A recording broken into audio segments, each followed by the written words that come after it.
Usia bukan penghalang. 3 beradik warga emas bersemangat menyertai sukarelawan PPV. Itu antara perkembangan menarik dari negeri di bawah bayu. Langsung bersama Anisia Dulus dari Kota Kinabalu. Baik, Alif. Sabah Elektrisiti Sendirian Berhad ACSB mengalami kerugian lebih 25 juta ringgit akibat perbuatan mencuri elektrik melalui penyambungan haram. Ketua Pegawai Transformasi ACSB, Insinyur Nur Hizami Abu Hassan berkata, aktiviti berkenaan dikesan sering berlaku di kawasan setinggan di seluruh negeri ini. Penyambungan haram bukan sahaja menjejaskan bekalan elektrik kepada pengguna sah, malah ia boleh membawa maut akibat risiko renjatan elektrik.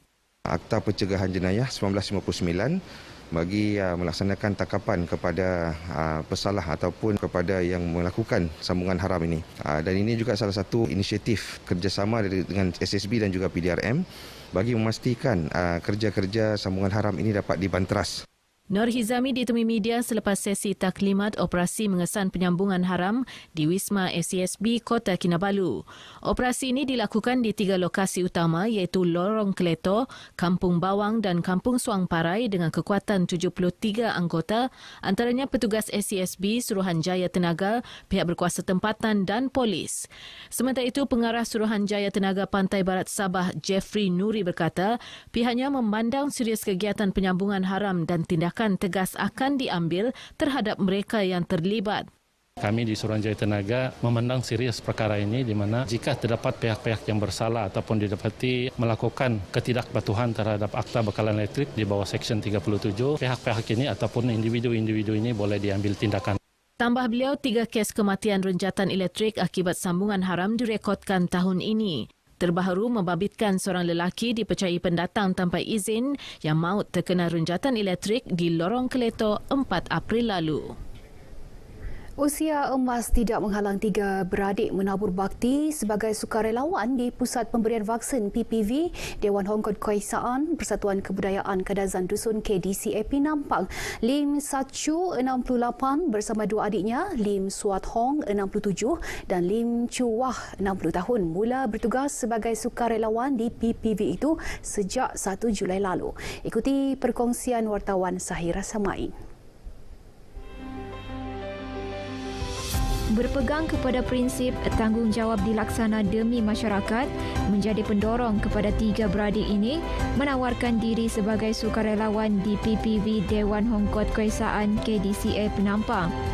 Malah, pengalaman lebih 23 tahun sebagai sukarelawan di Yayasan Buddha Suci Taiwan, Malaysia memberi semangat kepada mereka untuk terus berkhidmat kepada masyarakat walaupun tugasan yang dipikul berbeza. Pada musim inilah kalau kami dapat tolong orang kan, memberikan khidmat kami yang kami boleh ini, saya rasa ini memang satu perkara yang sangat baik lah. Memang happy. Walaupun balik rumah tiap hari, tahulah ini umur begini kan, memang ada juga sakit pinggang ke, sakit kaki ke. Meskipun ada ahli keluarga dan kawan rapat yang melahirkan rasa bimbang kerana warga emas golongan berisiko tinggi terdedah kepada jangkitan COVID-19, namun kebimbangan mereka sedikit terubat kerana ketiga-tiga beradik ini sentiasa mematuhi prosedur operasi standard SOP serta sudah lengkap 2 dos suntikan vaksin. Memang ada begitu kawan yang rapat kan kasih tahu, sudah ada umur lah jangan pergi. Tetapi saya bilang tak apa lah, pasal sekarang sudah habis suntik yang dos tu kan. Jadi kalau ada peluang boleh tolong orang, memanglah happy. Mesti mau pergi kan. Kasih tahu dia pergi dulu lah. Keluarga punya support, husband, anak-anak punya support mesti ada lah. Dia tidak bentang saya mau buat ini semua lah. Asal saya punya anak cakap, asal mami rasa gembira, go ahead. But mesti mau jaga sendiri punya kesihatan juga lah. Mesti mau jaga SOP semua lah. Kesungguhan 3 beradik ini turut menjadi pembakar semangat sukarelawan lain yang sama-sama bertugas di PPV ini. Usaha diorang tu sebenarnya memang sangat terbaik lah sebab bukan semua warga emas yang boleh lakukan kerja begitu. Sama untuk kami, diorang pun kira satu boleh jadi apa orang cakap contoh lah. Nampaklah semangat orang kan. Dia sanggup tinggalkan family orang.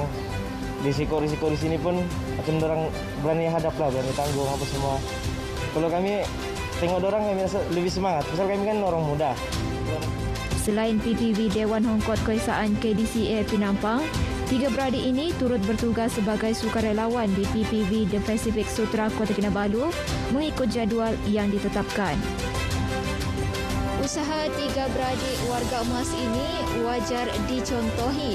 Lebih-lebih lagi dalam situasi negara berdepan pandemik COVID-19 yang menuntut semua pihak berganding bahu bagi memastikan kelancaran pelaksanaan program vaksinasi COVID-19. Syahira Samain, Berita RTM. Polis Kota Kinabalu meneruskan program Op Bantu di Kampung Tatahan Inanam hari ini. Sebanyak 50 bakul makanan berjaya diserahkan kepada penduduk memerlukan. Penerima sumbangan yang ditemui menyifatkan program ini bertepatan dengan situasi semasa bagi membantu golongan terjejas khususnya yang hilang punca pendapatan akibat pandemik.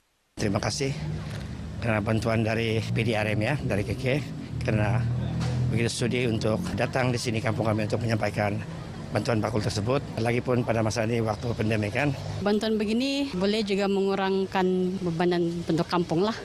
Sebab dengan situasi sekarang pandemik COVID-19, semua pun ada yang tidak kerja, ada duduk di rumah, lebih yang berkeluarga. Sementara itu, Ketua Polis Daerah Kota Kinabalu ACP Muhammad Zaidi Abdullah memaklumkan program yang memasuki fasa ketiga ini telah menyalurkan 600 bakul makanan setakat ini. Menyampaikan sumbangan barang-barang keperluan kepada masyarakat yang terkesan. Pada pagi ini kita telah sampaikan 50 bakul makanan. Bakul makanan ini adalah hasil daripada sumbangan sahabat polis, NGO, dan kita sampaikan kepada penduduk Kampung Tatahan ini sebagai tanda prihatin kita. ACP Muhammad Zaidi ditemui media selepas menyerahkan bakul makanan menerusi Op Bantu di Kampung Tatahan Inanam.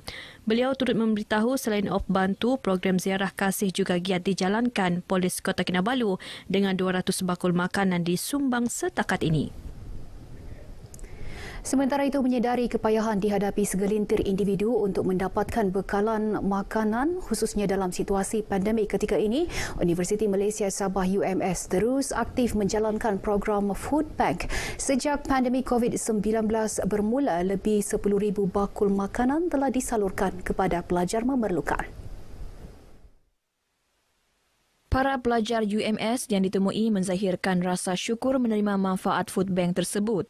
Alhamdulillah, saya sangat bersyukurlah disebabkan ada pemberian dan juga sumbangan daripada pihak NGO iaitu Selcom dan juga terima kasih juga kepada HEP UMS. Saya sebagai salah seorang pelajar yang terkandaslah di dalam UMS ni, rasa bersyukurlah dapat bantuan daripada Selcom dan Malaysian Relief Agency. Kerana bantuan ni dapat juga mengurangkan beban saya lah juga di sini. Sebab kebanyakan kafe-kafe juga akan ditutup. Ibu bapa saya tidak juga perlu risaukan saya lah juga di sini. Sementara itu, Naib Chancellor UMS, Profesor Dato' Dr. Taufik Yap Yun Yin berkata, Food Bank ini diwujudkan bagi membantu para pelajar yang terkesan dengan arahan Perintah Kawalan Pergerakan PKP yang masih dikuatkuasakan. Dan kita harap para pelajar dapat memanfaatkan bantuan ini dan harapkan juga dapat dalam keadaan yang baik-baik semua. Terdahulu, Profesor Dato' Dr. Taufik menerima cek untuk bantuan bakul makanan daripada pengurus Perniagaan Selcom Aziata Berhad, wilayah Sabah dan Sarawak, Muhammad Osdi Otaman di UMS Kota Kinabalu. Sebanyak 666 bakul makanan bernilai RM20,000 disumbangkan syarikat berkenaan. Menurut Dato' Dr. Taufik, terdapat 4,000 pelajar di kampus induk UMS, namun sebahagian daripadanya telah pulang ke kampung selepas menduduki peperiksaan semester. Baik, sekian paparan dari negeri di bawah bayu bersama-sama kekang penularan maklumat tidak sahih mengenai vaksinasi. Kita jaga kita kembali bersama Alif. Silakan Alif. Terima kasih, Anne.